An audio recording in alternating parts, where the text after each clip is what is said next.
What is up, beautiful people? Today we're talking about defying any and all conditioning. And what does that look like?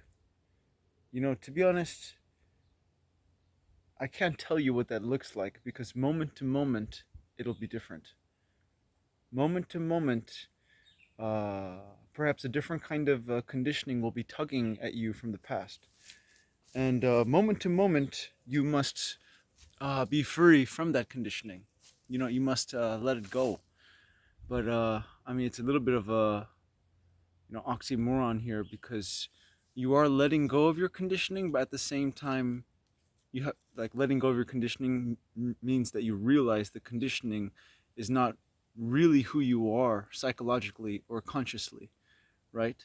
That when we act in, how do you say, poorer ways consciously, that's not really you, because again we return to common sense.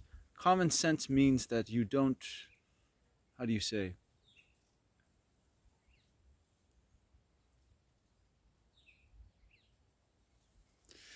common sense dictates that it's not about you. You see what I'm saying? And oh, the sun is getting very hot. I mean, it's nice. I'm gonna soak it up for just a little bit. This is the view I'm at right now as we're pondering the subject about, again, is conditioning really you? Because you know all the different kinds of pains and sufferings that we go through, all the different kinds of pleasures and how do you say, addictive things that we go through, they are all of us. They are all part of this conditioning. And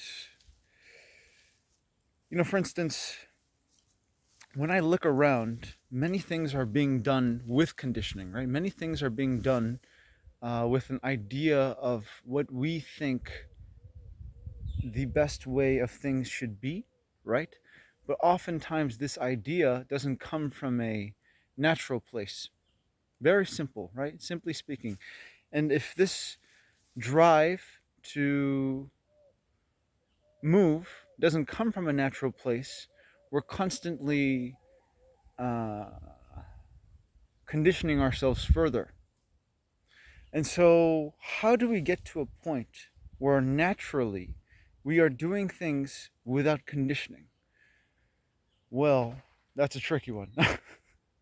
The first thing is we address conditioning. So, everything that we have been taught, everything that we have been programmed to do, is in the way of seeing something, like seeing a problem completely on its own. So, for instance, if you were, let's say, someone assaulted you, there was a attack. The best way to defend an attack is with the things that are around you. You see what I'm saying? The possibilities that are around you. It's not really good to prepare for an attack that will never come, if that makes any sense. So, part of always being prepared for any attack and to completely repel or be able to defend it is to not be always preparing for it. And the same thing goes for meditation. So sometimes the best way to meditate is to slip in, not to take steps to prepare to get into it, if that makes any sense. That the most natural ceremony is instantaneous. It's not something that you prepare for, you know? But yes, it takes a immense amount of scrutiny and awareness to distinguish what am I doing based on the past and what am I doing based on what I need to do right now. So, for instance, uh,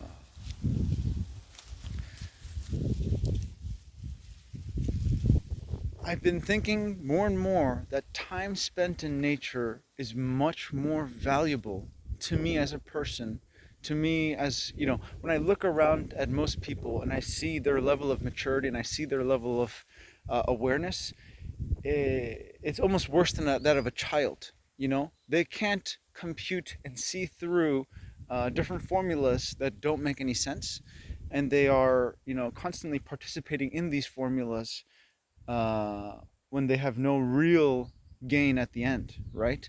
So, uh, from that perspective, from that point of view, what am I to do in a society where, again, the best of metaphors, there's zombies all around us? Do I go to the zombie and I say, yo, stop eating like a zombie or wake up? Or do I just leave the zombie completely alone and live my own life and completely be a hermit?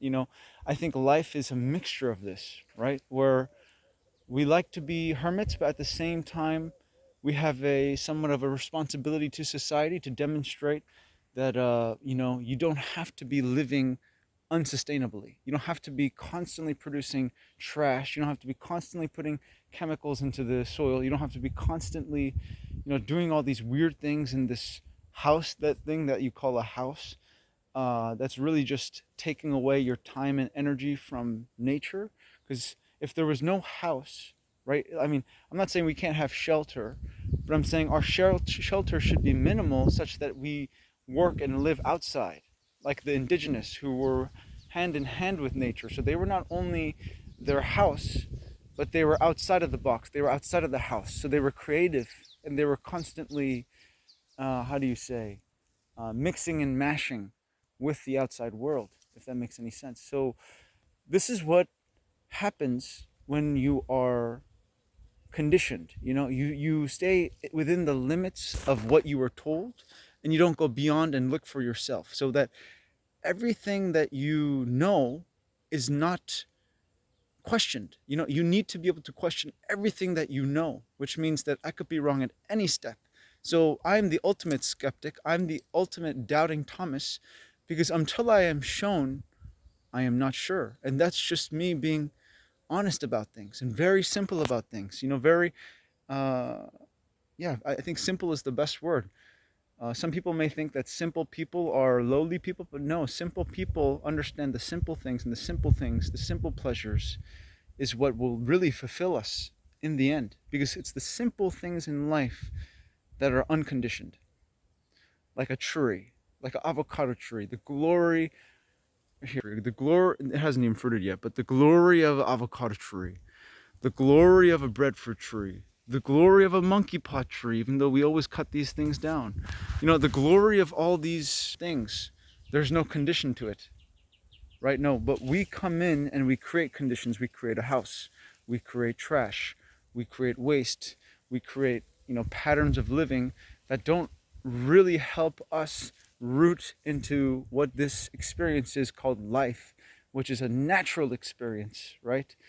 But no, we are being born in unnaturally, in an unloved environment, and we go living on our lives feeling that constantly we have to be disconnected from love.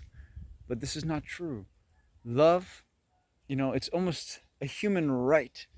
Living is love. They are the same word. So by that, token, you can defy any and all conditionings that have been taught to you, that you don't need to love yourself, that you don't need to give yourself natural things, that you don't need to take care of yourself in such a manner that is coherent with nature. These are things that you have been conditioned to think. And love is the exact opposite of that. Love is the absence of condition.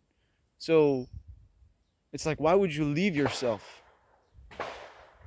Don't leave yourself behind. Take care of yourself, love yourself, and therefore be natural. And figure out what it means to live naturally. What would you be doing if money was not an issue? What would you be doing if food was not an issue? What would you really be doing if all of the things that you were doing were in accordance to nature, were indigenous, were of the ground, of humility, of the roots? How would your action be different? How would you carry yourself differently? Day to day, what would you be doing? I think you would be harvesting fruit, working on your breath, whatever that looks like. Maybe harvesting your fruit is working on your breath. It would be planting trees, planting coconuts. It would be anything that fulfills you. Exercising on coconut trees.